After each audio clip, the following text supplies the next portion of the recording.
علامہ اقبال علیہ رحمہ کہتے ہیں میں بچپن سے ہی قرآن مجید پڑھنے کی عادت رکھتا تھا. آواز بھی بہت اچھی تھی اور ہمارے گھر کا ماحول ایسا تھا کہ میں قرآن مجید کی تلاوت کبھی بھی ترک نہیں کی تھی. ہماری صبح کا آغاز ہی قرآن مجید کی تلاوت سے ہوتا. لیکن آخری عمر جب ہوئی تو گلا خراب ہو گیا تو قرآن مجید پڑھتے تو تھے لیکن اس طرح لے سے پڑھنا مشکل ہو گیا. تو جس طرح لوگ حال پوچھتے ہیں جناب کیا حال ہے تو لوگ بتاتے ہیں کہ یہاں درد ہو رہی ہے اور یہ مسئلہ ہے یہ مسئلہ ہے. لیکن اقبال سے کوئی جا کے پوچھتا کہ حضرت کیا حال ہے تو اقبال کہتے کہ لطف قرآن سحر باقی نہ مان. باقی سارے مسئلے ٹھیک چل رہے ہیں. جو سحری کے وقت قرآن پڑھنے کا مزہ آیا کرتا تھا وہ مزہ مجھ سے چھن گیا ہے اس لیے کہ میرا گلا خراب ہو گیا. اللہ نے آپ کو سحری کے وہ لطف اور وہ مزے اور وہ سرور نصیب کیے ہیں. کبھی ان سے محروم نہ ہونا. اپنی صبح کا آغاز قرآن مجید کی تلاوت سے کرنا. اور اقبال نے اپنے ایک دوست کو لکھا, کتنی خوبصورت بات لکھی. کہا قرآن مجید کا مفہوم اور ترجمہ نہیں بھی آتا پھر بھی قرآن مجید پڑھتے رہنا. خالی ناظرہ قرآن مجید پڑھنے سے دل کا تعلق رسول اللہ کے دل سے جڑ جاتا ہے. اس لیے کہ قرآن حضور کے قلب اطہر کے اوپر نازل ہوا تھا. یہ سندیسہ ہے ہمارے خالق کا ہمارے نام.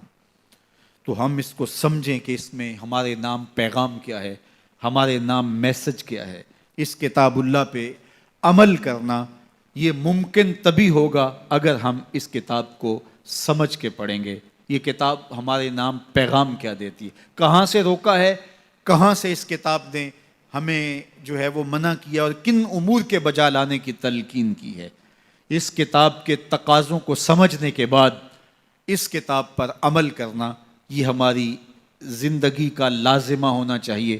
لیکن افسوس ہم نے کتاب اللہ کے ساتھ جڑنے کی بجائے اس کتاب کو طاق پر سجا دیا اور اس کے مفاہیم سے ہم نہ آگاہ ہو سکے. اب تو تلاوت بھی موقوف ہوگی. کسی زمانے میں لوگ تلاوت ضرور کیا کرتے تھے, اب تلاوت بھی موقوف ہو گئی. عمل تو قصہ پارینہ بن گیا. ہماری زندگی اس کتاب کی مطابقت میں گزرنی چاہیے تھی. آپ مارکیٹ میں یہ مائک بھی لینے جائیں تو اس کے ساتھ بھی چھوٹی سی بک دیتے ہیں جس میں کمپنی بتاتی ہے کہ یہ مائک ہماری کمپنی کا, اس کو استعمال کیسے کرنا ہے. یار آپ جہاں سے جو چیز خریدے تو اس کے ساتھ چھوٹی سی بک ضرور ملتی ہے اور اس کا طریقہ استعمال بتایا جاتا ہے. جس خالق نے انسان کو پیدا کیا اس نے ساتھ قرآن بھی دیا ہے. اس کو پڑھتے جاؤ, زندگی گزارتے جاؤ. زندگی ٹینشنوں کا مجموعہ نہیں ہوگی. زندگی جو ہے وہ خوبصورت تمہیں دکھائی دے گی. زندگی حسین اور جمیل دکھائی دے گی اس لیے کہ یہ زندگی قرآن کی مطابقت میں گزرے. اور ایک مومن کی زندگی تو قرآن کے بغیر گزرنی ہی نہیں چاہیے. گر تو می خواہی مسلمان زیستن نیست ممکن جز بقرآن زیستن. اگر تو مسلمان بن کے جینا چاہتا ہے تو قرآن کے بغیر جی نہیں سکتا ہے. تیری زندگی ہی قرآن ہے. آج پوری دنیا کے اوپر مسلمان ذلت اور رسوائی کی زندگی کاٹ رہے ہیں. کبھی سوچا کہ یہ کیوں ہے؟ ہماری پستی, ذلت, نکبت, رسوائی کتاب اللہ سے دوری کے نتیجے میں. آج واجبی سا تعلق ہمارا اس کتاب سے رہ گیا ہے. اس کے مفاہیم سے ہم آگاہ تک نہیں ہیں. قرآن کہاں روک رہا ہے, قرآن مجید کی تعلیمات کیا ہیں. اس کی تلاوت ہماری زندگی کا جزو لا ینفک ہونا چاہیے تھا. اس کی تلاوت کے بغیر زندگی گزرتی نہ. یہ کتابیں زندہ ہے.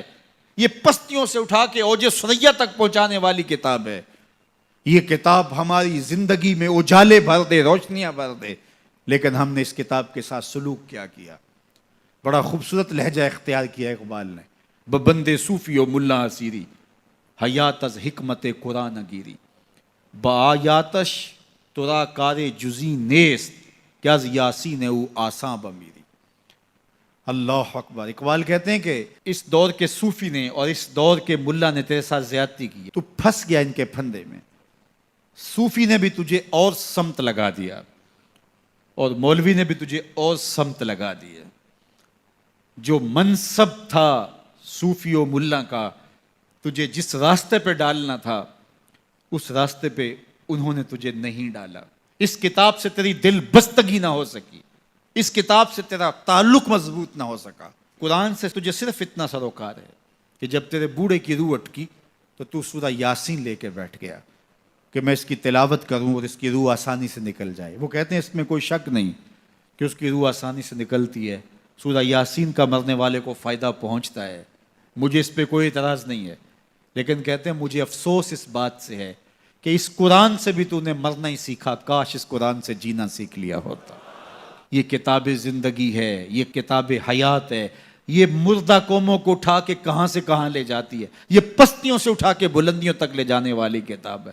اس امت کے پاس اتنا بڑا نسخہ کیمیا ہو اور وہ در در رسوا ہو رہی ہو, تو اس کتاب سے دوری کے نتیجے کے اندر یہ سزا ہمیں کاٹنی پڑ رہی ہے. آئیے اس کتاب سے جڑیں.